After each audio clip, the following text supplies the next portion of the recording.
We may never know the true nature of reality, and it's because of natural selection, or so this paper claims. Consider the desktop of my computer. When I move this folder into the trash, there isn't literally a real folder somewhere being moved into a real trash can. This is just a useful way to represent what's really going on in the truer reality of my computer's memory. It would be much worse of a user experience if I had to manually manipulate individual bits in my computer's memory to accomplish the same task, even though this would be a truer reflection of what's actually going on. The same thing could be happening with our perception.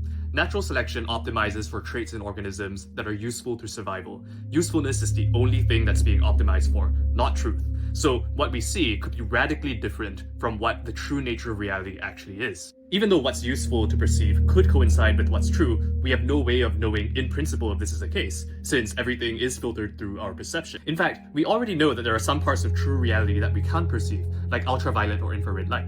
Evolution optimized us not to perceive these things because doing so would be too costly or crowd us out with unnecessary information. And the truly radical conclusion of this paper is that it's not just color, but also matter and the entirety of space-time that could be a useful fiction. Matter could be like the icons on my desktop, and space-time could be like the desktop itself. So what we perceive could be nothing like what is true.